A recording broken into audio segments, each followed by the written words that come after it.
মালদায় বিক্ষোভ আর মালদার বিক্ষোভে প্রশাসনের ভূমিকায় ক্ষুব্ধ সুপ্রিম কোর্ট। মুখ্য সচিব, ডিজিপি, এসপি ও ডিএমকে শোকজ। জুডিশিয়াল অফিসারদের নিরাপত্তা নিয়ে প্রশ্ন আদালতে। কেন জুডিশিয়াল অফিসারদের সুরক্ষা সুনিশ্চিত করতে পারেনি?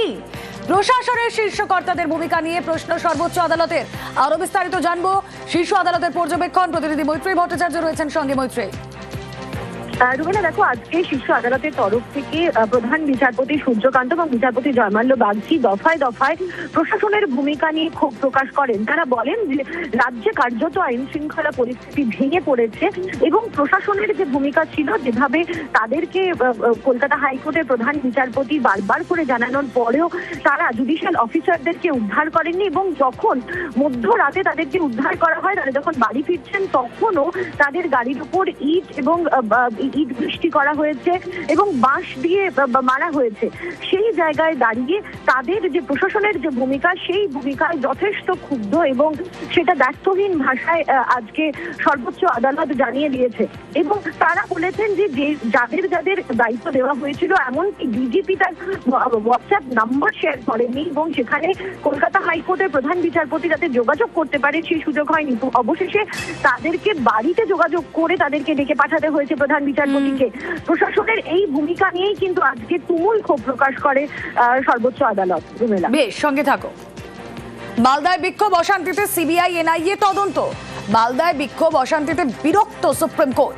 মালদায় পুলিশ প্রশাসনের ভূমিকায় কড়া সর্বোচ্চ আদালত। কমিশন সিবিআই বা এনআইএ কে তদন্তের ভার দিক বলে শীর্ষ আদালতের নির্দেশ। গতকালের যে ঘটনা, মালদায় বিক্ষোভ উত্তেজনায়, এমনটাই নির্দেশ সুপ্রিম কোর্টে। কথা বলবো, মৈত্রী ভট্টাচার্য রয়েছেন সঙ্গে। মৈত্রী, নির্বাচনের আগে এরকম অশান্তির ঘটনা এবং সেই তদন্তভার এনআইএ এবং সিবিআই এর হাতে যাওয়া যে নির্দেশ সুপ্রিম কোর্টের তরফ থেকে এসেছে, কতটা সিগনিফিকেন্ট? অত্যন্ত সিগনিফিকেন্ট রুমেলা। তার কারণ হচ্ছে সিবিআই বা এনআইএ কে দিয়ে গতকালের এই ঘটনার তদন্ত করতে নির্দেশ দিয়েছে সর্বোচ্চ আদালত এবং শুধু সেখানেই তারা থেমে থাকেননি। তারা বলেছেন যে কমিশন যে নিরপেক্ষ তদন্ত করবে এবং যে সংস্থাকে তারা দায়িত্ব দেবে, অর্থাৎ সিবিআই বা এনআইএ যাদেরকেই দায়িত্ব দেবে, তারা প্রাথমিক রিপোর্ট সর্বোচ্চ আদালতের কাছে জমা দেবে। অর্থাৎ সর্বোচ্চ আদালত তারা এই ঘটনার সিরিয়াস কগনিজেন্স নিয়েছে এবং তারা এই ঘটনার তদন্ত কোন দিকে এগোচ্ছে, তারা পেছনে ছিল, সেই বিষয়টা তারা খতিয়ে দেখবে। আজকে সর্বোচ্চ আদালতের তরফ থেকে প্রধান বিচারপতি যখন তার অর্ডার শোনাচ্ছেন, সেই সময় তিনি উল্লেখ করেন যে তারা মনে করেছেন এই বিষয়টি প্ল্যান্ড। ফলে সেখানে দাঁড়িয়ে কাদের এর পেছনে মদত ছিল বা কি ছিল, এই তদন্তের প্রাথমিক রিপোর্টটাও কিন্তু সর্বোচ্চ আদালত নেবে। ফলে এটা অত্যন্ত নির্বাচনমুখী রাজ্যের ক্ষেত্রে কিন্তু অত্যন্ত সিগনিফিকেন্ট। বেশ, মালদায় বিক্ষোভ অশান্তিতে বিরক্ত সুপ্রিম কোর্ট, যে কথা আপনাদেরকে বলছিলাম। সুপ্রিম কোর্টের আরো পর্যবেক্ষণ, জুডিশিয়াল অফিসারদের নিরাপত্তায় কেন্দ্রীয় বাহিনী দেওয়া হোক। কমিশনকে দ্রুত কেন্দ্রীয় বাহিনী মোতায়েনের নির্দেশ শীর্ষ আদালতের। কথা বলবো, মৈত্রী ভট্টাচার্য রয়েছেন সঙ্গে। মৈত্রী, দেখো, কেন্দ্রীয় বাহিনী ডিপ্লয় করা হয়েছে প্রায় 1 মাস আগে থেকে।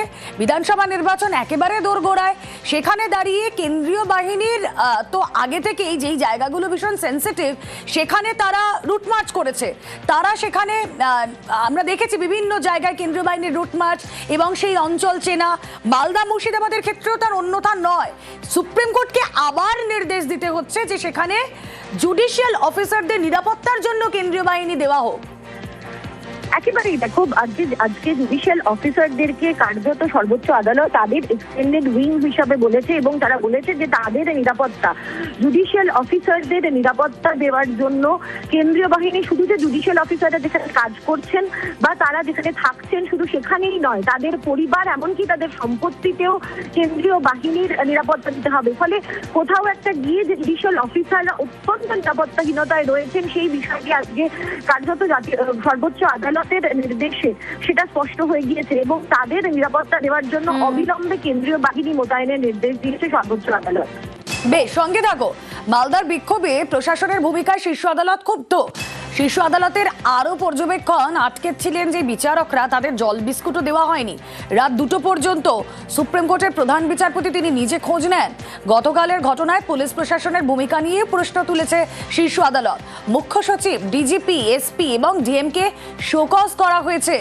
মৈত্রী ভট্টাচার্য রয়েছেন সঙ্গে। মৈত্রী, একেবারে দেখো, মুখ্য সচিব, ডিজিপি, ডিএম এবং এসএসপি কে শোকজ করা হয়েছে এবং তাদেরকে কারণ দর্শাতে বলা হয়েছে যে কেন তাদের বিরুদ্ধে কোনো পদক্ষেপ করা হবে না এবং তাদের যে কর্তব্যের কোথাও একটা খামতি ছিল সেটা আজকে কার্যত নোট করেছে সর্বোচ্চ আদালত এবং সেই পরিপ্রেক্ষিতেই তাদেরকে তাদের জবাব দিতে বলা হয়েছে এবং শুধু তাদেরকে জবাব দিতেই বলা হয়নি, আগামী 6ই এপ্রিল যখন এই মূল মামলা বাংলার এসআইআর এর মূল মামলার শুনানি আছে সেই মামলার শুনানির সময় তাদেরকে উপস্থিত থাকতে বলা হয়েছে ভিডিও কনফারেন্সিং এর মাধ্যমে, অর্থাৎ সেখানে দাঁড়িয়েও কিন্তু তাদেরকে সর্বোচ্চ আদালতের একের পর এক প্রশ্নের সম্মুখীন হতে হবে, তা কিন্তু বলাই বাহুল্য। রুমেলা।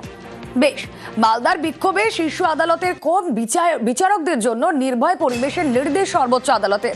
কাল রাত 2টো পর্যন্ত যে কথা আপনাদেরকে বললাম, প্রধান বিচারপতি নিজে রিপোর্ট নিয়েছেন। বিক্ষোভ অবরোধে আটকে পড়েন 7 জুডিশিয়াল অফিসার। জুডিশিয়াল অফিসারদের নিরাপত্তায় পদক্ষেপের নির্দেশ আদালতে।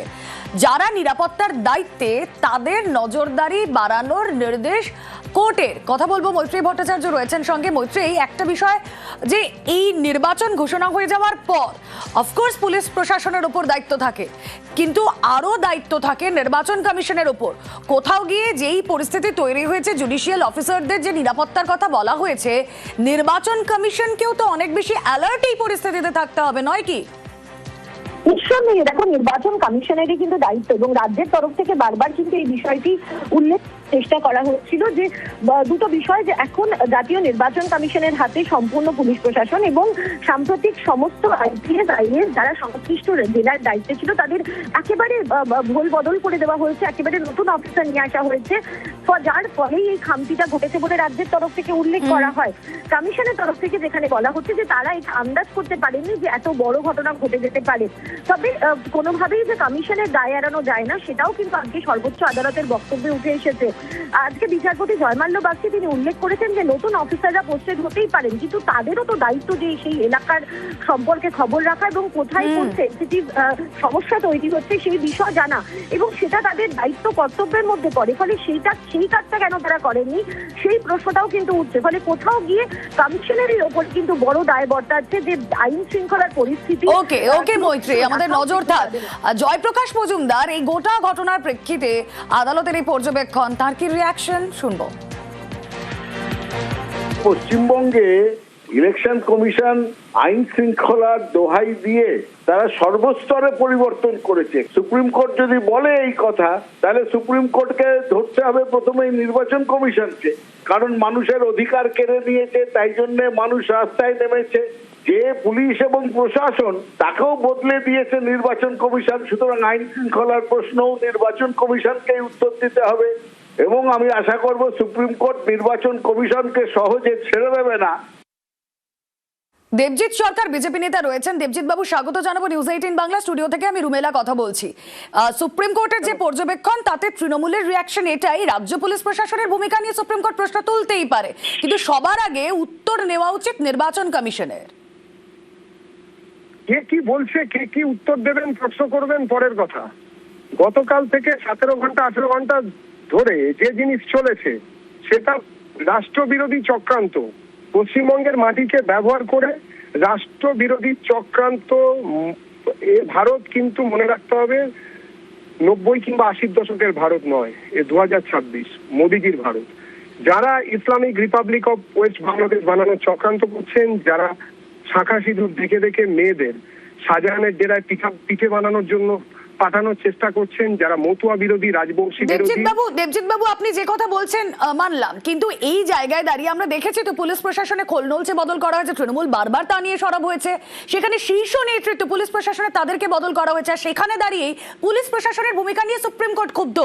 দায় কি এড়াতে পারে নির্বাচন কমিশন? এই প্রশ্নও তারা তুলছে। আমি নির্বাচন কমিশনের আইনজীবী নই, আমি বিজেপির chief official spokesperson West Bengal. আমি আমার কথা বলছি, বিজেপির কথা বলছি। নির্বাচন কমিশন কি করবে না করবে পরের কথা। তৃণমূলের নেত্রী, তৃণমূলের বিধায়করা একদম দাঁড়িয়ে থেকে বিডিও অফিসে আগুন দিয়েছে। এর আগে তো বদল হয়নি, তখন পুলিশ কি করেছিল? আদিবাসী বিএলওকে জুতোর বাড়ি মারলেন শেখ শাহজাহান চণ্ডীতলায়, ডানকুনিতে। তৃণমূলের পুলিশ তখনও ছিল, তৃণমূলের পছন্দের প্রশাসন ছিল। কি করেছেন ওনারা? ফর্ম 7 জ্বালিয়ে দিল। টেনে হিজড়ে পুলিশের সামনে কি করেছিলেন পুলিশ? রাষ্ট্রদ্রোহী রাষ্ট্রবিরোধী চক্রান্ত বাংলাদেশি অনুপ্রবেশকারী মুসলমান আর রোহিঙ্গা মুসলমানরা করছে। এক্সট্রিমিস্ট যারা রয়েছেন, যারা জিহাদি এক্সট্রিমিস্ট, তারা ওই ধরনের কাজকর্মে এই পশ্চিমবঙ্গের থেকেও ওই কাজে রত রয়েছেন। তার কারণ তারা মনে করছেন আইপ্যাক আর তৃণমূলের জোট তারা পশ্চিমবঙ্গের বাঙালিকে হারিয়ে দেবে। তারা আবার পশ্চিমবঙ্গের বাঙালির মা বোনেদের শাখা সিঁদুর দেখে দেখে দেখুন দেবজিৎ বাবু, এই যে জুডিশিয়াল অফিসাররা তারা তো সাধারণ মানুষের জন্যই কাজ করছেন, তাদের নিরাপত্তা সুনিশ্চিত করা সত্যিই তো দরকার। দেখুন এখানে কোনো দল ভেদে মতামত ভেদে আমি আদর্শ ভেদের কথা বলছি না, সেটা তো নির্বাচন কমিশনেরও দেখার কথা, তাই না? নিরাপত্তা সুনিশ্চিত করতে হবে জজ সাহেবদের, সারা পশ্চিমবঙ্গে জজেদের, জজ সাহেবদের, যারা ট্রায়াল জুডিশিয়ারি, যাদেরকে আমরা চালু ভাষায় লোয়ার জুডিশিয়ারি বলি, তাদের কি অবস্থা? তাদের তো পুরো আটকে দেওয়া হয়েছে। দক্ষিণ 24 পরগনায় একজন ডিস্ট্রিক্ট জাজ র্যাঙ্কের জজ সাহেবকে পক্সো আইনের মামলায় উল্টো দিকে রায় দেওয়ার জন্য, মানে তিনি সাজা দান করেছিলেন বলে তিনি নিরাপত্তার অভাব বোধ করছিলেন, তিনি লিখিতভাবে জানিয়েছিলেন। এসব কথা কি ভুলে যাব? একটি নির্দিষ্ট সিস্টেমকে বা তাদের ইচ্ছেকে চরিতার্থ করার জন্য পশ্চিমবঙ্গকে Islamic Republic of West Bangladesh বানানোর জন্য এইসব কাজকর্ম করা হচ্ছে, এতে কোনো সন্দেহ নেই। এটা সিরিয়া কিংবা লেবানন নয়। ধন্যবাদ দেবজিৎ বাবু, অনেক ধন্যবাদ।